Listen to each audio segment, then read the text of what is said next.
And good evening, everyone. Welcome. I'm Elaine Bignell, the BMS President, and on behalf of all of our council and committee members, I'd like to welcome you to the AGM 2025.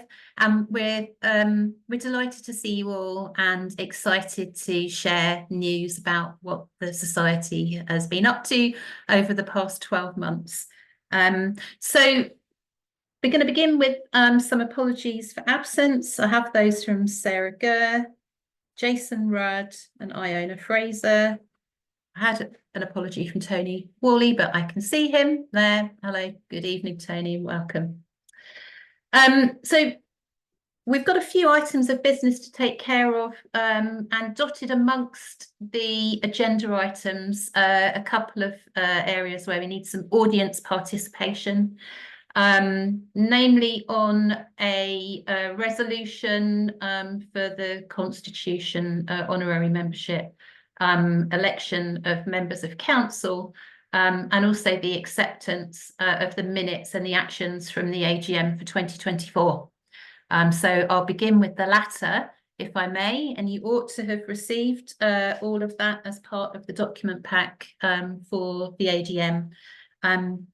Could I ask, first of all, whether or not there are any amendments to be made?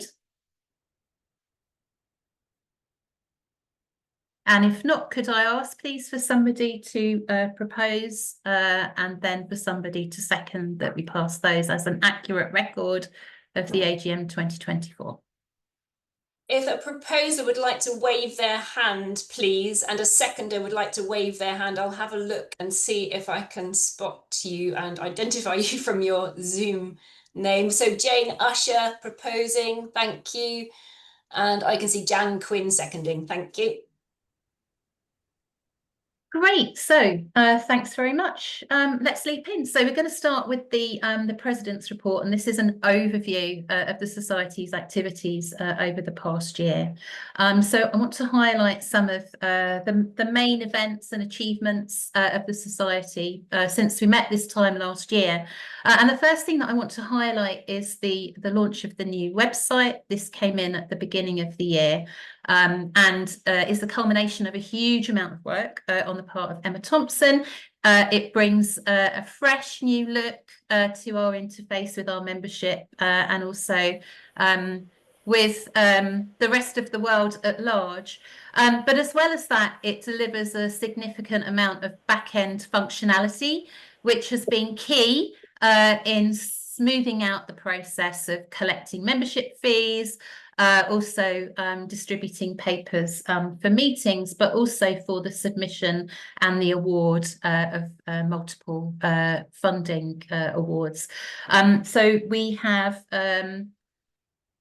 launched, peer-reviewed and delivered funding on 9 separate occasions over the past 12 months. We've also delivered 10 online BMS evening talks on a variety of topics, and I'm sure that some of you will recognise your faces there, and you've most likely chaired and attended some of those. So to everyone who's been involved in delivering those, chairing the evening sessions, thank you very much indeed.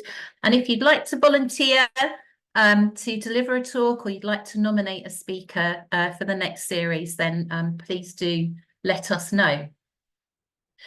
So the BMS has supported 7 in-person events, including the spring and the autumn field meetings, a workshop on coprinoid fungi, the student and the annual scientific conferences that were held at the Royal Holloway University in London, with a trip to the Botanic Gardens in Kew, as well as a number of satellite events for UK Fungus Day just past. And we look forward to the autumn open meeting, which will also be at Kew in November. Council met twice this year, once in person in March and once online in September. The March meeting was held in Birmingham, and this coincided with the culmination of several months of work of consultation and also strategizing on the strategy refresh for the BMS strategy. And that was then finalised by discussions through our Ops Committee that meets regularly every month and delivers continuity. This year we have signed off and delivered on 54 separate actions.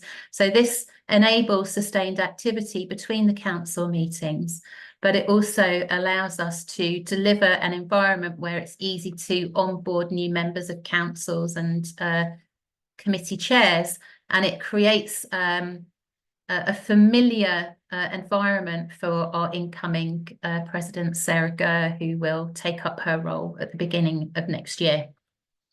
So the BMS also participated in the All Things Fungi Festival to a greater extent than it did last year, and we're looking forward to having more and more extensive interactions with the organisers and the attendees of that festival. And we were also delighted to support and attend the opening celebration of the Megan Centre for Applied Mycology at the University of Cranfield, which is led by Angel Medina. There are a couple more upcoming events for the rest of the year. One of those is a workshop on fungal record verification. Again, that's being delivered through Q. And there will be a webinar occurring in December, which will address mycology publishing. And this will be a webinar delivered jointly by Elsevier, our publishing committee, and our editors-in-chief for fungal biology, ecology and field mycology. And this is a look at how we can make the BMS journals work for you. So the BMS strategy refresh, this was the outcome of an enormous amount of conversations held online, but also via in-person workshops that delivered a new strategy primarily built on the 3 pillars that were established in 2022 under Jan Quinn's presidency, but with some progressive activities that capitalise on gains that have been made over the past few years and seek to maximise impact of the Society's activities going forwards. So we want to focus on maximising the impact and the visibility of BMS activities. We're going to do that through our awards, our grants, our journals and our events, making them more visible, inclusive and accessible and maximising their impact. We want to be able to reach further and make new connections, and this will enable us to welcome more members from all backgrounds and keep them engaged with meaningful benefits. We're going to work hard on a stronger communication strategy that will help us to share the BMS mission and achievements far and wide, and also to promote the establishment of new strategic partnerships in the future. And we've also, with the help of our treasurer, been working on building a resilient future to keep the Society for strong for years to come. We're focusing on good governance and effective use of resources, smoother operations, and making sure that our community is truly diverse and inclusive. And on most of the latter points, we have commissioned expert input and support through commissioned work that will take place over the latter part of this year. And you'll be able to hear the outcomes of that going into 2026. So for that piece of work, which was a gargantuan effort on the part of many people, I just want to thank everyone in the BMS office, on council, the chairs and all of the members of our committees for bringing this to fruition. And notable mentions go to Jan Quinn, who helped us to finalise the strategy, and also to Sarah Gurr, incoming president, who will work over the next few years to deliver on it and then refresh it again. So over the course of the year, we awarded 1 research grant. This went to Claire Stanley from Imperial College in London, who's been working on the development of microfluidic devices for real-time observation of mycorrhizal fungal interactions with root hairs. And this is a project called Mycorrhiza and you can see Claire here coupling her microfluidic devices with high-resolution microscopy to understand these interactions at the level of single cells. So congratulations to you, Claire, and we look forward to hearing more about your discoveries over the course of the next year or two in our online talks, but also at our annual scientific meeting. We delivered undergraduate student vacation bursaries to 6 recipients, and these were focused on topics addressing drug resistance, root rot, the domestication of fungal isolates for cheese production, the study of biofilms, the development of cell wall targeting monoclonal antibodies and synergy and resistant mechanisms, antifungal drugs. And we were also able to deliver 12 small grants that went towards the support for surveys, workshops, conference travel, books, barcoding consumables, and the purchase of small equipment. So congratulations to all of those recipients, and we look forward to funding more of those next year. And we were also able to fund a number of applications, 8 to the Eunice Jones Postgraduate Fund, which seeks to promote science and learning. So congratulations to Asa Curia, Foss Hayes, John Raymond Guito, Mike Alonso, Joni Wildman, Alex Pate, Dushman Edkar, Alexandra Dombrowski, and Matt Shaw. And we look forward to hearing about the fruits of those efforts over the next year, particularly at the annual scientific meeting, where we hope that we'll get to meet most of you. So through the Massey Arts Grant, there were 2 recipients of funds this year. So one of those funded the On Common Threads Fat Fox Mushrooms project, which is an immersive participatory art installation that combines visuals, sounds and creative activities to draw visitors into the hidden world of mycorrhizal fungi. And then Honey Fungus, which is a darkly comic piece of non-verbal physical theatre that tells a story from the fungal perspective. Very intriguing and well worth a visit. So set in the fictional town of Wesley, the show begins when the largest organism in the world is discovered beneath the town's paving slabs. We also opened up the UK Fungus Day grant to all BMS members, individuals and groups, as well as affiliated local fungus groups, and awards were made to Christine Henry, Christine Kelly, Izzy McLeod, Jacqueline Mackenzie Dodds, Joni Wildman and Sally Patterson for development of projects and events for UK Fungus Day. And we'll hear more about this in the report from Mark Ramsdale later on.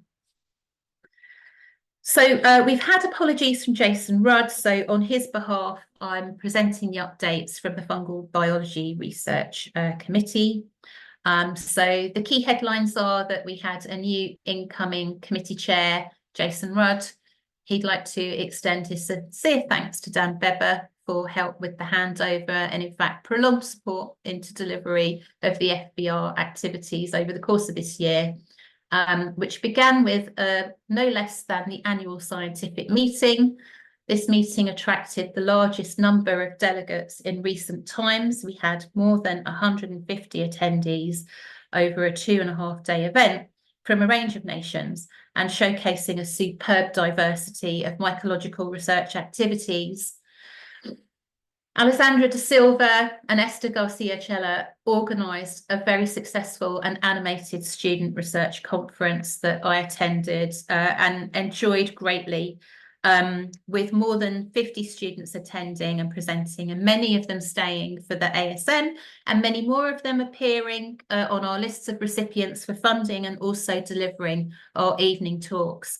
So these activities are working synergistically to bring the community together and bring forward new talent and new faces in a way that connects us all to the research and the different types of mycological work that they're all doing.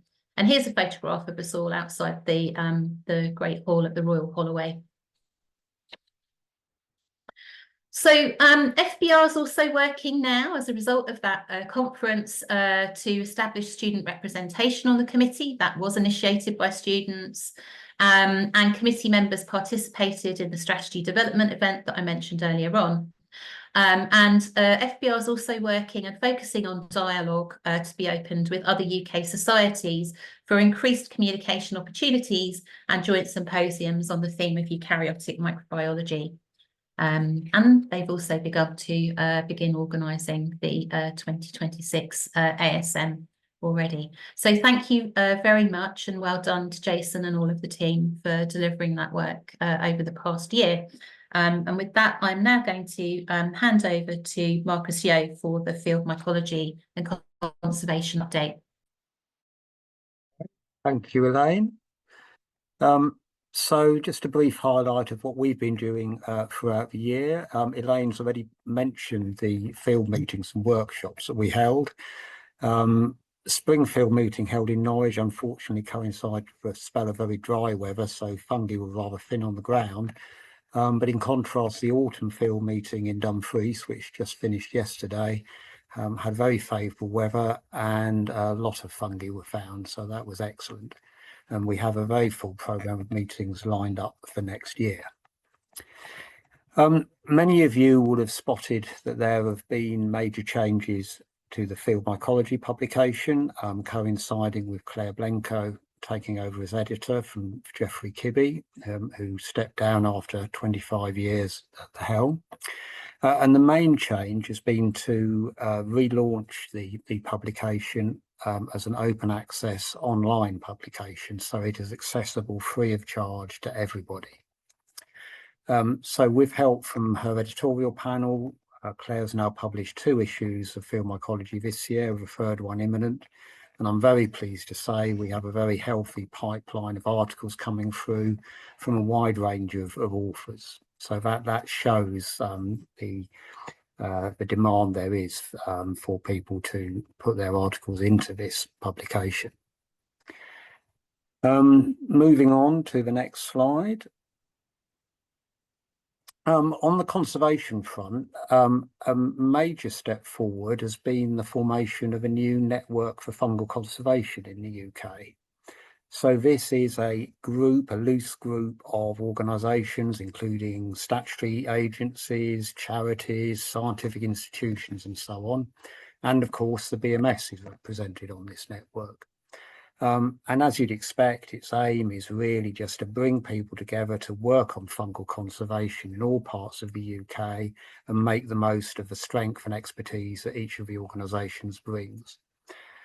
So this network has had a couple of virtual meetings over the past year, and the first in-person meeting was held a few weeks ago. And it's got various projects in the pipeline. And one I would particularly mention is an initiative to produce more fungal red lists, which I think will really take forward conservation of fungi in this country.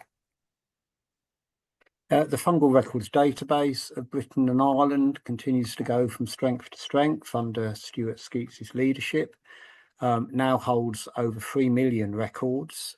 And I'm very pleased to say that thanks to Stuart's efforts, we've managed to secure funding from Natural England to undertake some development of the database, in particular to make the records more accessible and therefore more usable.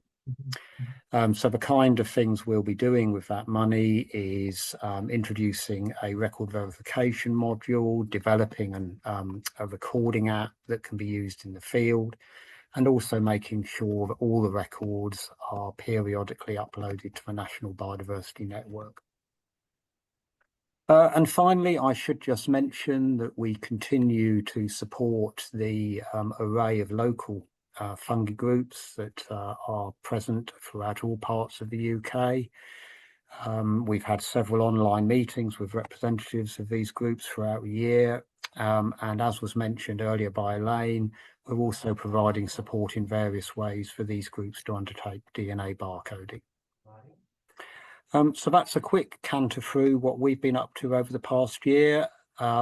I think we've managed to start some new work which will bear fruit over the next few years. And I look forward, subject to the AGM confirming her appointment, to handing over to Helen Baker as the new chair of the Field Mycology and Conservation Committee. Thank you. Thank you very much, Marcus, for the canter through the activities, and thank you very much for all of your work as the chair of FMC. So we're moving on now to the Fungal Education and Outreach Committee that's chaired by Mark Ramsdale. Over to you, Mark. Thank you, Elaine. Yeah, the Fungal Education Outreach Committee is very busy. We meet 3 times a year as a committee, but within our remit, we have subdivided our activities into different areas. So we have working groups that also meet regularly, some actually, half a dozen times a year. So there's a lot going on. The committee is made up of a range of people with different expertise, which I think is really important in terms of addressing and assessing different activities. I just wonder if there's somebody who's got their microphone on. Thank you. So we make use of that. So we have educationalists at school level and at tertiary level. We have professional science communicators. We've got people at early stages of their career who are interested in showcasing their interests in fungal biology. I do want to thank particularly Lynn, Cameron and Ethan, who've stepped down from the committee this year during the cycle, naturally, of renewal. And also, I do want to welcome the new incoming chair, who's Ali Ashby, who has kindly agreed to step into this role again after a few years away from the Fungal Education and Outreach Committee. Could I have the next slide, please?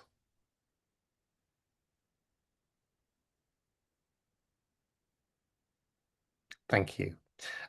So our biggest activity probably each year is UK Fungus Day, and I do want to thank Sally Hawkes and the team for putting this together and all the members of the working group. Each year we have a challenge of trying to engage new audiences, finding new ways to make fungal biology exciting to the general public, to schools and so on. So this year we've managed to attract interest from many different groups who put on bespoke forays, labelling them as UK Fungus Day. Over 45 of those were scheduled at least to take place over the weekend of UK Fungus Day. Unfortunately, Storm Amy did lead to a few cancellations, but not too many. So a large number of guided events. We had the Fungi Connect competition, attracting interest from a number of different schools. This year we launched a Find a Fungus activity and survey on iNaturalist, 20 different fungi for people to go out and find, very easily identified in most cases, and a couple of rare ones as well thrown into the mix just to see if we could capture some information on those. And I think that's been successful. We had about 120 different people sign up for that. And 300 or so observations recorded, and some beautiful photographs as well, which is wonderful to see.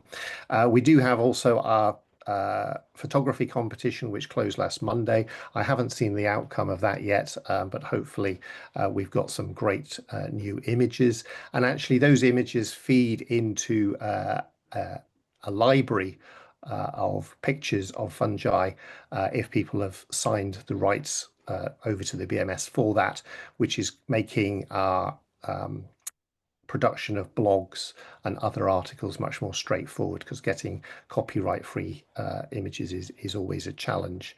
There were a number of university-led events as well in Bath, Cambridge and Cranfield. Lots and lots of social media outputs and interest. And as Elaine has already mentioned, the award of a number of UK Fungus Day grants specifically to support these activities. Something else that we've done this year is we've created a BMS display kit along with other resources that are online. So we attended the All Things Fungi Festival, which was a brilliant experience. There were about just over 1,000 people attended that long weekend. And those that braved the wet and the wind and everything else that the British autumn can throw at us also managed to hear some amazing talks. And I think it was really important and well noted the fact that the BMS as an established organisation was attending this particular event for the first time in person, as well as the sponsorship that we provided for many of the speakers as well. So that stand should now be available for other events in the future. We have created lots of new resources as a result of our activities over the years. So there are lots of blogs that have appeared on the UK Fungus Day website, and they will be curated and put onto the BMS's website as well, subdividing them into resources that are suitable for primary, secondary, tertiary education and general public interest. Could I have the next slide, please?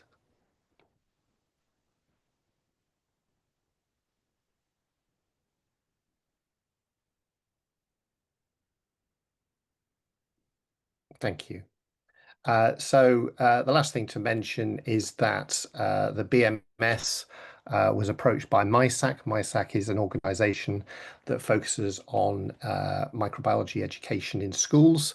And I would like to thank Margaret and Tony Wally, who I know are in the audience at the moment, for driving very much that particular activity. The BMS takes part as a key sponsor every 4 years. And this year we chose human fungal diseases and antifungal drug resistance as the topic for schools to engage in. And we had well over 750 entries, individual ones to review. The entries are badged at Key Stage 3 and Key Stage 4. And some of the outputs were absolutely astounding. I run a master's course in medical mycology in Exeter, and many of these posters that the students produced wouldn't look out of place amongst some of the master's students' outputs. Please do take a look at the website, both the MySAC website and the BMS website, to view the winning entries, first, second, third place, and so on. And you can see the quality of the material that the students have produced and their engagement with, quite an advanced piece of mycology. So thank you very much to MySAC for allowing us to participate in that again. And I think that's it in terms of my slides and report for this AGM. It is. And thank you very much indeed, Mark, and to all of the FEO committee for that astonishing array of work that you've been able to deliver. Very impactful. And thank you very much for all of your work on leading the committee. You've really always taken a very hands-on, get stuck in approach to making all of these events and activities happen, and I admired that greatly, not least your involvement in the All Things Fungi Festival this year, thanks to photographs from Linda Seward on that. And thank you again. We look forward to seeing you involved in other activities for the Society in the future. Okay, so we're moving on now to the update on publications, and that's coming from our incoming publications committee lead, Neil Brown.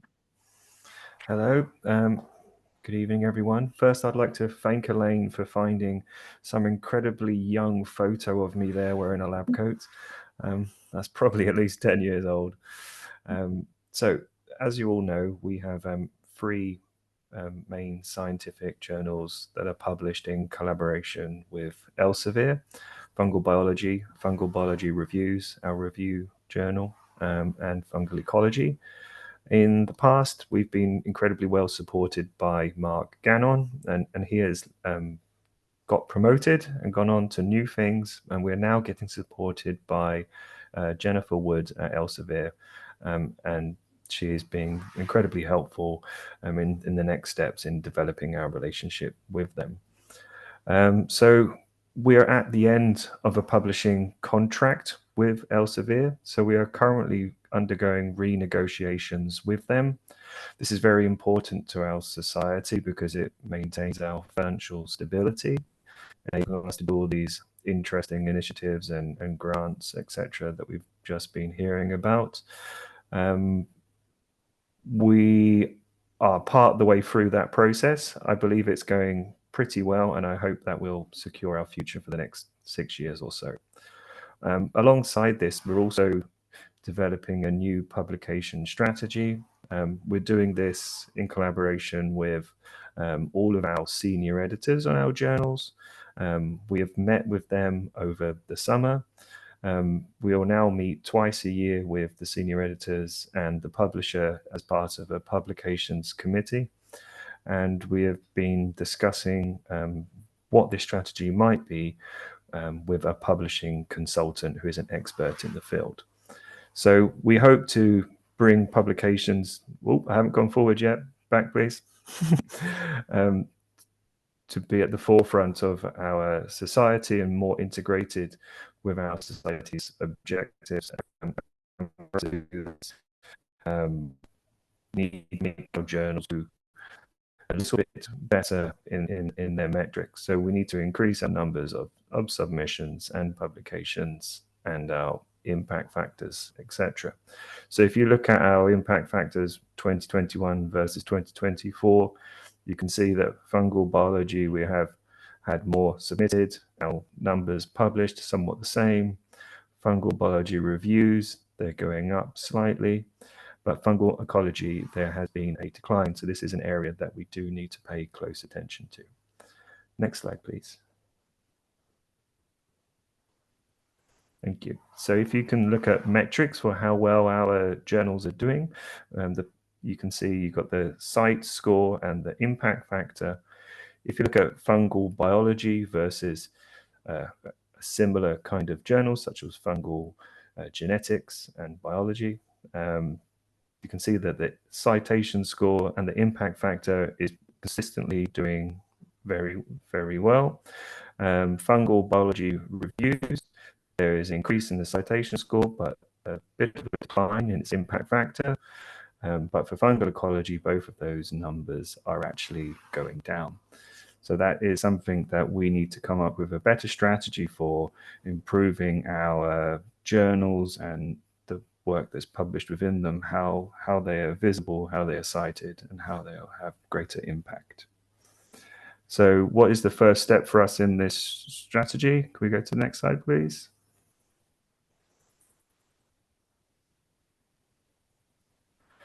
So we're going to have this webinar where we're encouraging members and non-members to come and hear from our editors and the publisher and our BMS president about the importance of our journals, how they're useful for the society, but how they're also useful for its members, what the scope is of the individual journals, and special initiatives that we will be running, such as the recent one on mycelial networks in fungal biology, and the one that is currently open on fungal conservation. And that's it. Thank you. I think you're still muted, Elaine.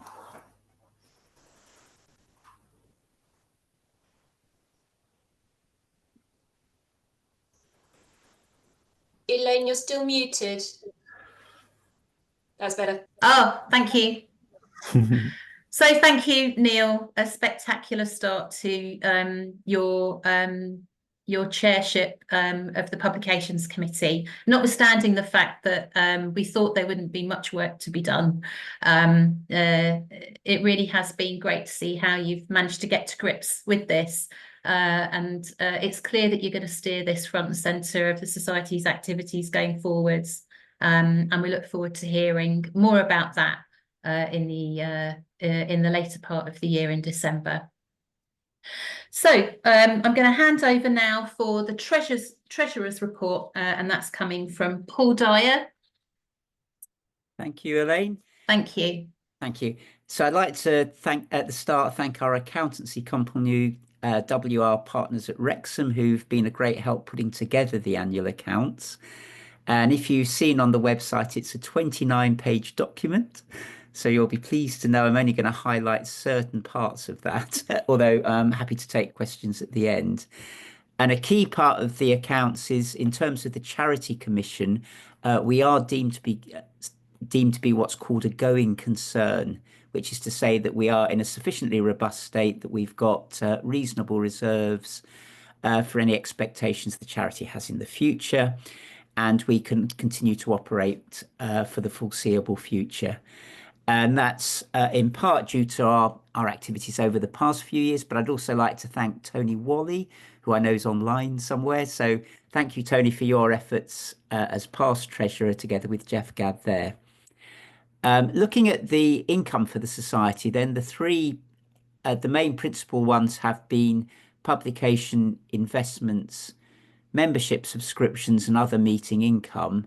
Of these, the income from our publishing contract with Elsevier remains our main source of income. So that was just over 200,000 and just over half of our income. But we have seen a fall, an 11% drop in that over the 2024, which has been due to a change in publication conditions. And that perhaps is a concern for the future, because it looks like there might be a slow drop in our publication income over the coming years, which is something that we are addressing at Council.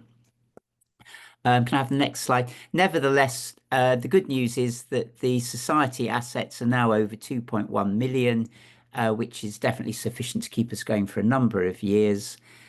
And in terms of our investments, we've got over 1.2 million now in long-term investments, which is generating a good constant income for the society, both from dividends and also increase in value of the investments. And those investments are in a mix of medium to low safety ones. And again, we've taken the decision as a society to only invest in places which have good environmental credentials. So we're not investing in ones with inappropriate environmental activities. Have the next slide, please. So to highlight some certain features of the accounts, for the past year, 2024, our net income actually fell slightly, which is due to the decrease in publication income, whereas our expenditure did increase relative to last year, though. Fortunately, though, when we look at the day-to-day activities of the society, we still had what you might deem an operating surplus of about 30,000. And when you add in the value of our investments, we therefore carried over a surplus of 94,000, which is good because it means that we are living within our means. Although I will have a slight caveat about that towards the end. Can I have the next slide, please?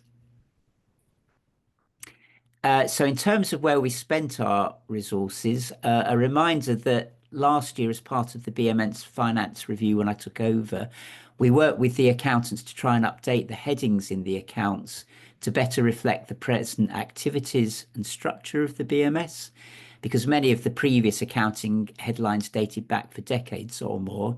So now we've been able to separate these up into the main society functions. So looking at those costs, our main costs are in fact still the support costs, which is about 38% of our annual costs. And that's principally support for the office. So that's office staff and the events officer. We've also spent about 27% of our income on a whole variety of grants, and that includes the big research grants as well as a series of individual grants to members. And then in terms of the society group activities, around 35% of that has been spent on things like field mycology, the fungal biology research community, and the education and outreach, also with a little bit of money to support external meetings. So that gives you an idea of where our resources have been spent. Can I have the next slide, please? Just a couple of things to highlight from the accounts, though. One issue that came to light was that we haven't had a VAT review for at least 5 years, and this was recommended by the accountants. And part of that discovered that we had 150,000 unpaid VAT liability on our royalty income since 2020, which came as quite a shock. But fortunately, when we went through the fine print of the contracts, Elsevier was liable for that and fortunately has picked that up. So that hasn't impacted on the society accounts overall. One other slightly complicated accountancy practice is that we have spent 37,000 in the past year on the new development of the new website. But due to accountancy practices, this is being treated as a fixed asset to be depreciated and charged over the next 5 years. So once you build in So they've artificially given us a credit of 37,000 this year for the new website, which does mean, as I say, when we look back at our operating costs, we were actually in slight deficit last year, which means that we do have to keep a close eye on budgets in the coming year, as our expenses have been steadily increasing. One other thing to note is that we have got this mix of what's called unrestricted funds that we've got easy access to, and we can use them for any general spending. But we've also got the restricted funds that have certain dedicated uses, and those we are slowly trying to use up for their donated costs. So, for instance, the Eunice Jones Fund was very kindly given by, of over 150,000, was very kindly given by the Eunice Jones family back in I think about 2015. And we're slowly using that up to subsidise, for instance, support of postgraduate students. Can I have the next slide, please? And important to say that the accounts have then been audited by an independent auditor, who is Jane Tweedy, and she was pleased to report that no matters have come to her attention with the examination. So therefore, that's approved. And as I say, thanks again to the accountancy team. Can I have the next section? And also like to thank the BMS office staff for their help in compiling the accounts as well, particularly Laura Woodland, who's doing a super job now as our new office manager, sort of doing the day-to-day costs, and also to Sally Hawkes, who's been maintaining and running the costs of many of the meetings, including the big annual scientific meeting. Just a couple of other little things to finish with. We are now using Virgin Money as our main charitable account due to problems with the Royal Bank of Scotland, and now looking to transfer across, probably later this year, all the accounts to Virgin Money. And pleased to say that WR Partners have submitted our accounts on behalf of the Society on the 9th of October. So we are complying with the necessary charity law. And that's it from me, except to say if there's any questions, I'd be happy to field any questions. But we do need also someone to pass a motion to have approval of the account. So if someone's able to be a nominator and a seconder, that would be much appreciated. Again, if you could raise hands, please, that'd be really helpful. Thank you. So I've got Neil Brown proposing, and I can see Elaine Bignell seconding. Thank you. Thank you. Great stuff, Paul. Thank you very much. Thank you, Laura and Sally, as well. It's incredibly important work for society, and I know that it requires almost daily effort and emails to chase in all of the reports and cross-check the details. And I also know that the Society's finances are in very, very safe hands. So thank you for all of that work. So we're moving on now. And despite Paul's cautionary notes on saving money, we have managed to fix the membership fees at the same rates as they were for last year. So there's been no changes in those costs. The journal subscriptions have remained the same for e-access, but have gone up by £4 for print access. So I think that we can concede that we're still achieving very good value for money, with no need this year to make any increases. We're also continuing to see an increase in membership numbers year on year. And that's an excellent trend that we hope will continue. So at the 6th of October 2025, we were up to 934 members, and I expect we'll pass that magical 1,000 mark sometime soon. So great news there. So we're coming to the part of the agenda where we need to just undertake some business. And the first of those is voting on a resolution to change the constitution on honorary members. And I'm going to be ably assisted by Emma here, who's going to explain the process in a moment, but perhaps I can begin by explaining the background. So what we want to be able to do is to remove the restriction on the percentage of honorary members that we're allowed to have as a society, so that we can enhance the diversity and inclusivity of the BMS. So we've had new suggestions, excellent suggestions on honorary members who we've been unable to move forwards with on account of a clause in the Constitution that capped it at, I think, 2% of the membership. And that has been unnecessarily restrictive, considering too the increase in the numbers of members.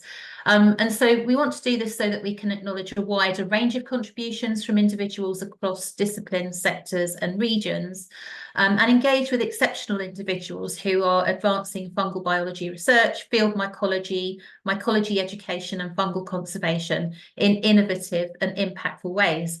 And we also want to proactively engage honorary members in activities of the society so that we can help raise the profile of the society and of mycology, and to encourage and involve these honorary members in a way that has a strategic benefit for us, as well as supporting the society's charitable aims.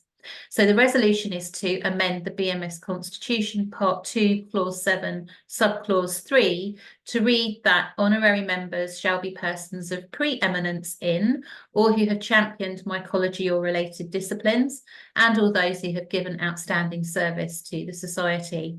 It effectively removes the cap and expands the definition of an honorary member. So with that, I'm going to hand over to Emma, who will explain the process. Thank you, Elaine. So I'm just going to launch a poll now for you to please either approve or not, as you see fit, this change to the Constitution. So you should see on your screen now the poll, and you could please vote whether you agree, disagree, or abstain from voting on this change to the Constitution. Thank you. If you could just click on that to either agree, disagree, or abstain. Thank you.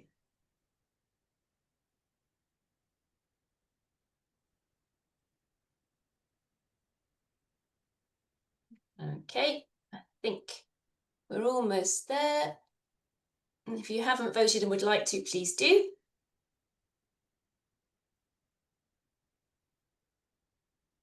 Okay, I think that's also, we have 46 agreeing.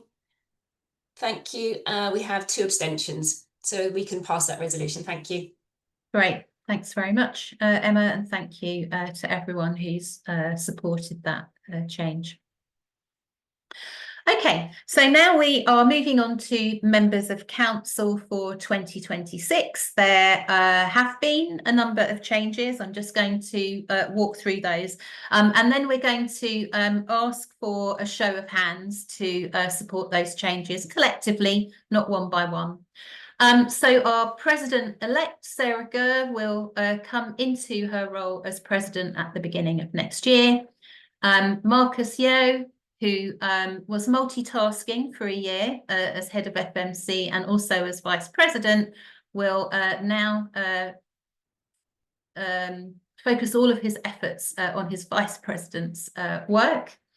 We have Helen Baker stepping in to take up the head for the FMC committee, and we have Ali Ashby coming in once again into the fray to lead the fungal education and outreach committee, and of course I will cycle off of council. So that summarises all of the changes. And now what we'd like to ask you to do, please, either physically or electronically, is to raise your hands in a show of support for the membership of council for 2026.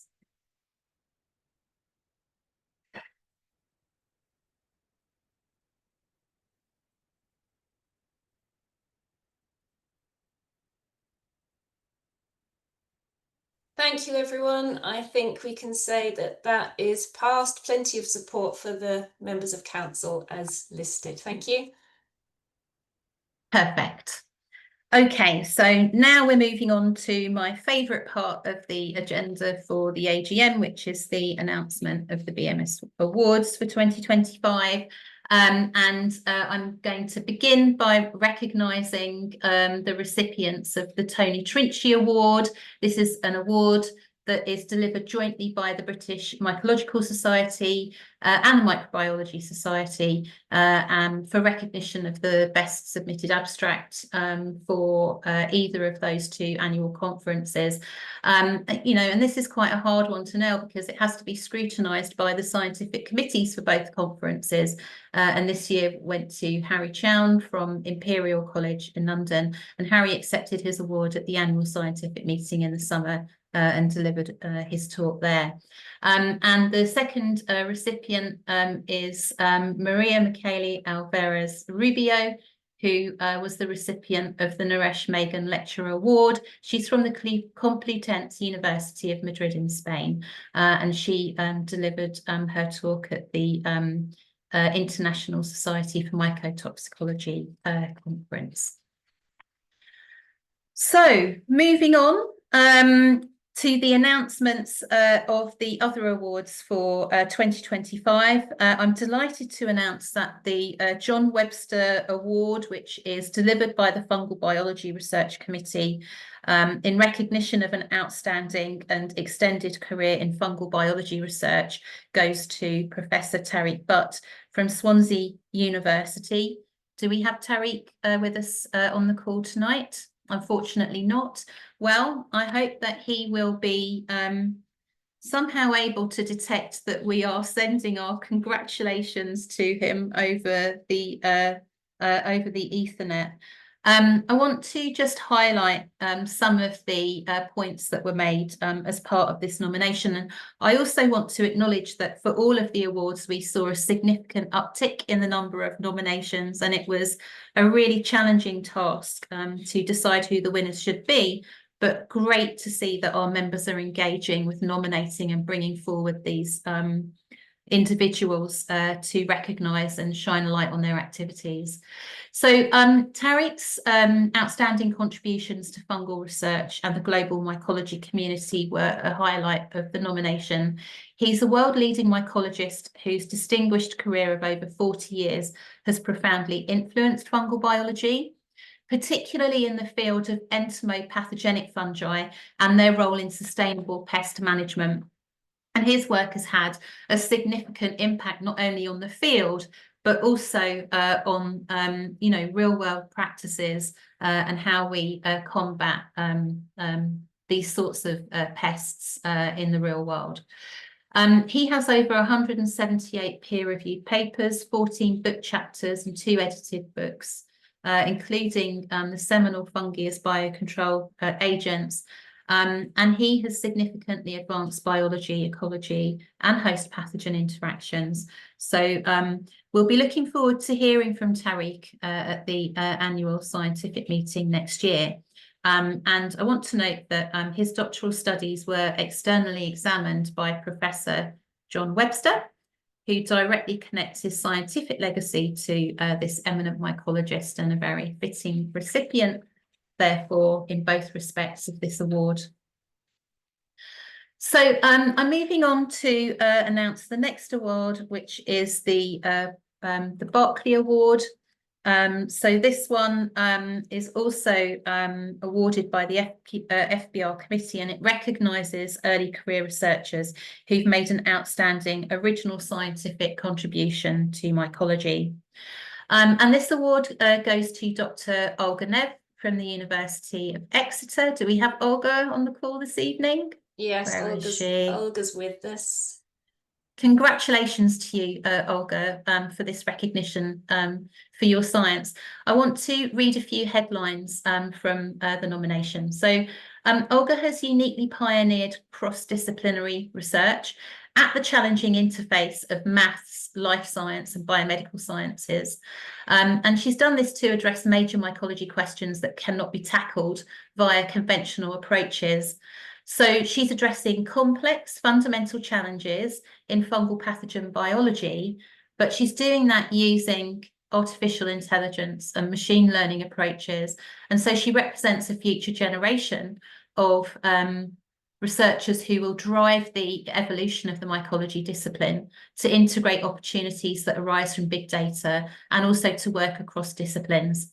And the awarding committee also recognised Olga's contributions as an inspirational role model for women in STEM careers. So Olga advocates actively for diversity and inclusivity in sciences through real life stories and research experiences. And again, we'll look forward to hearing from Olga at the ASM next year, but congratulations once more.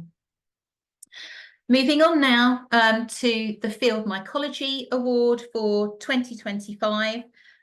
This goes to Penny Cullington, who I know is on the call. Penny, many congratulations from all of us here, and on behalf of the Society for this nomination. I want to highlight some of the key points that were important in processing this nomination and the award. So Penny was instrumental in setting up the Buckinghamshire Fungus Group in 1998, and her efforts have highlighted fungi's role in biodiversity and conservation. And as a result, the Buckinghamshire Fungus Group has added thousands of records to the county list. Just recently in 2024, she and Sarah Jane Ebden created Foundations in Field Mycology, a free educational resource on the Bucks Fungal Group website, some of which has been replicated on the BMS website recently. And she arranges microscopy days and she's led workshops for volunteers at Bucks Nature Reserves. She's made significant contributions to the study of inocide, co-authoring an original identification key and discovering new species. And she's regularly published in Field Mycology. She serves on the editorial panel and on the BMS working group on recommended English names for fungi. So this award is delivered on behalf of the Field Mycology and Conservation Committee to those who've contributed significantly to the advancement of British field mycology. And as Penny has, recipients will have contributed significantly to conservational, taxonomic recording or educational activities. And I'd like to thank you, Penny, on behalf of the Society. Would you like to say a few words? Yes, I would. I'm extremely grateful and utterly flattered to receive this award. Looking at the previous winners of this award, I don't feel I'm in the same category at all. So I'm very pleased and would like to thank everybody who voted for me, and particularly Linda Seward and Jeffrey, who proposed and seconded me for this award. So thank you very much indeed. Much appreciated. Thank you. Perhaps I should just skip back. Olga might have escaped, but I realised that I may have prevented her from saying a few words if she'd like to. You're welcome to hide if you want to, Olga, but I don't want to deny you the opportunity. Here she is. Yeah, thank you very much.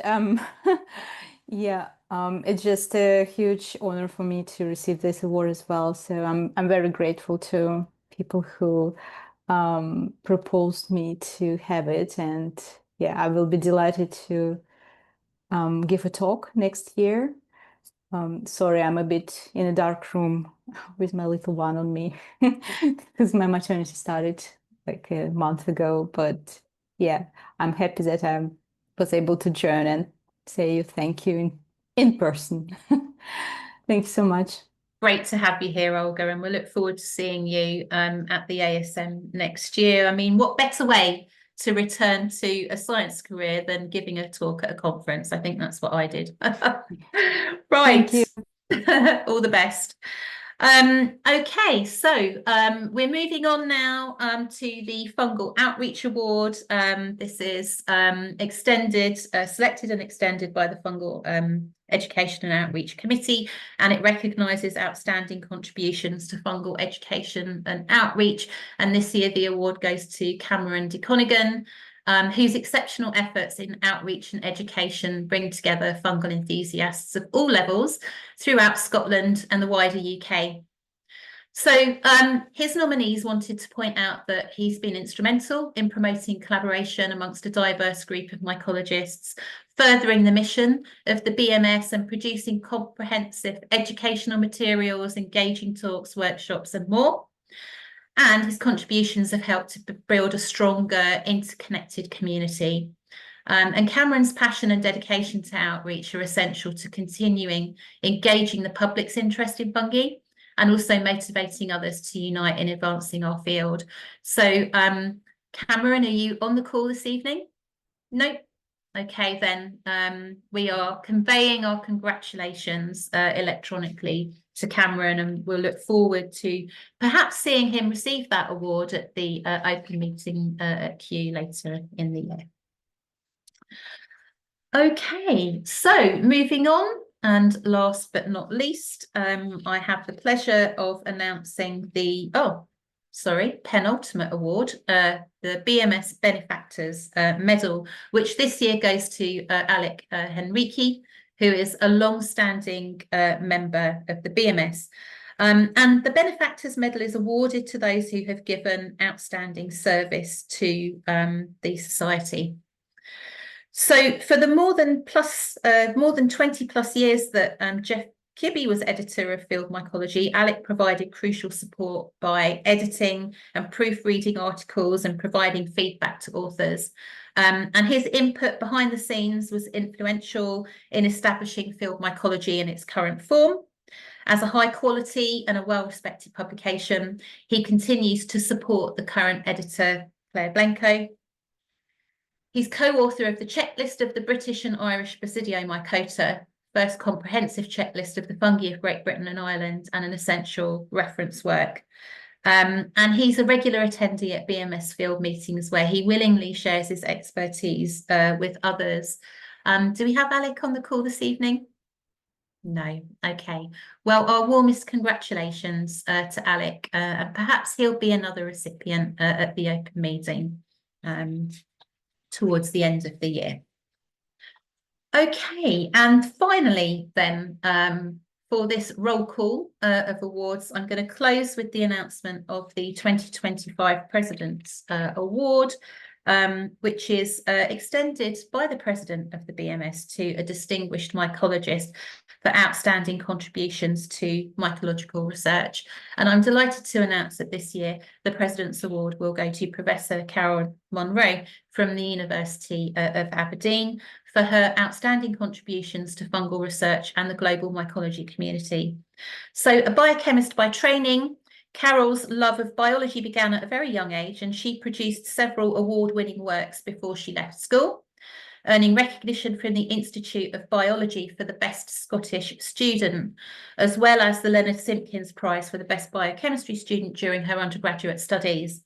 And we were lucky to lure her into the mycology discipline, where her studies during her PhD on the molecular basis of chitin synthesis in Candida species at the University of Aberdeen began a research career that would focus upon understanding cell wall biosynthesis with a view to identifying potential targets for new therapeutics and diagnostics. So in the beginning, this required pioneering work on the genetic manipulation of Candida species, but then as her work progressed towards functional annotation of the cell wall proteins, their importance as brokers of antifungal susceptibility, immune evasion, and diagnostic and therapeutic targets became clear. She's been a very generous collaborator, developing toolkits, strain libraries, protocols, and supporting the activities of multiple national and international mycological societies. And she's one of the few that has progressed her pioneering fundamental insights towards real-world impacts, having recently established in Aberdeen the spin-out company Bridge Bio. So Carol is a world-leading authority on fungal cell wall biosynthesis, as well as wall-associated proteins. and her status as such is reflected in the visibility of her research. She's among the top 20 most highly cited UK mycologists of the 21st century, and therefore I think a very fitting recipient of a Distinguished Mycologist Award. And I know she's on the call, so I hope she won't shy away from saying a few words. Here she is. No, thank you so much, Elaine. I'm deeply honoured and absolutely delighted and very grateful for this award. The BMS has been part of my career from early days until now, supporting me and you know, be feeling part of that community, which has been really important. So I can't wait to see everybody and celebrate in person, and just to say thank you so much. Many congratulations, and much deserved to you, Cal, and all of the 2025 awardees. So with that, we're going to have a virtual round of applause, of course, and later on a toast, I expect. We're moving on then to the last item on the agenda proper, which is any other business. And I'm reliably informed that we have not had any items submitted. They were requested in the run-up to the meeting. If items have occurred to you over the course of the meeting, then please can you contact Emma Thompson at the BMS office in person. It falls to me then to hand over now to Jan Quinn, who will introduce our guest speaker. Yeah, I think I'll leave it at that, Jan.